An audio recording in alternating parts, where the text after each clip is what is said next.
I know you came here for the story, and I promise to get straight to it. But first, you need to understand what the Harringtons thought they were buying. In the fall of 2019, Marcus and Sarah Harrington purchased a Victorian home in rural Connecticut for well below market value. The listing mentioned minor electrical issues, flickering lights, the occasional blown fuse. Nothing unusual for a house built in 1887. What the listing didn't mention was that the previous 3 families had each lasted less than 6 months. But this isn't a story about creaking floorboards or cold spots. This is about something that shouldn't be possible in a house that predates modern technology by nearly a century. This is about a digital haunting. The Harringtons moved in on October 12th. Marcus, a software engineer, and Sarah, a graphic designer, were exactly the kind of pragmatic, tech-savvy couple you'd least expect to report paranormal activity. They documented everything, initially for their home renovation blog. Those documents are now evidence in an ongoing investigation. The first incident occurred on day 3. Sarah was editing photos in their second-floor office when her computer screen went black. Not off, black, like someone had opened a solid black image file. Then, slowly, a single line of text appeared in white, centered on the screen. "Get out of MY house." She assumed it was malware. Marcus ran every diagnostic tool he had. The computer was clean. No viruses, no remote access, no explanation. They laughed it off. A glitch. Maybe a prank file left by the previous owner somehow.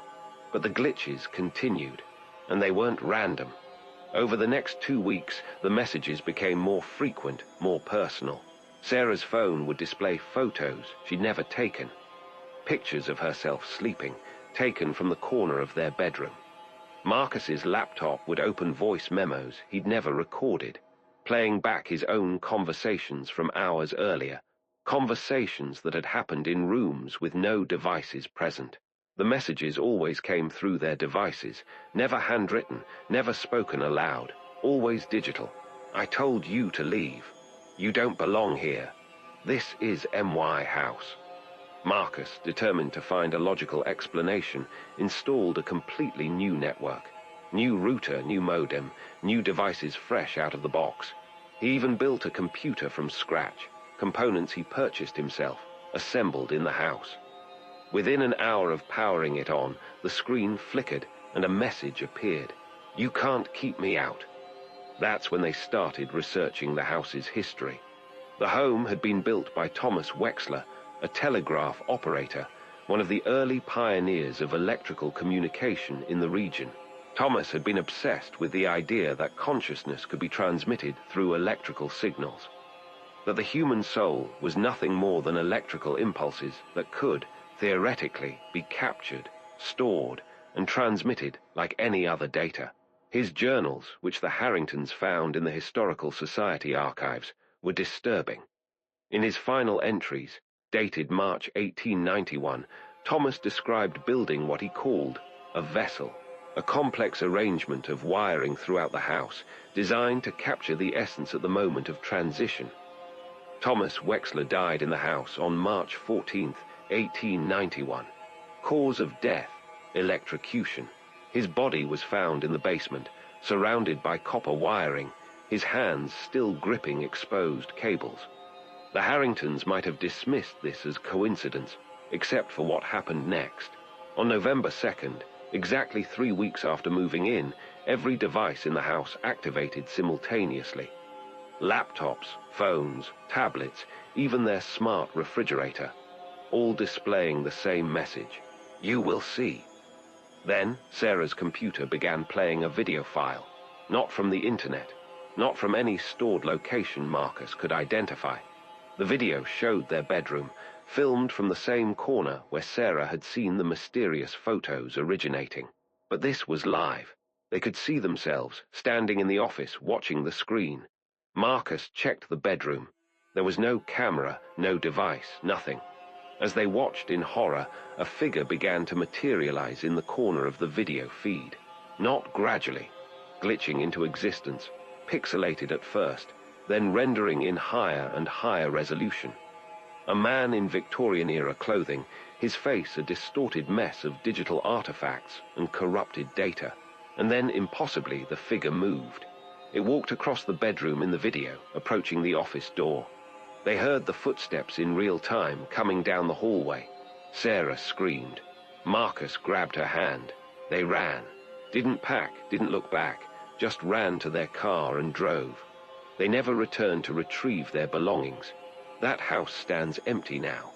The Harringtons filed a police report, handed over all their devices as evidence, and moved across the country.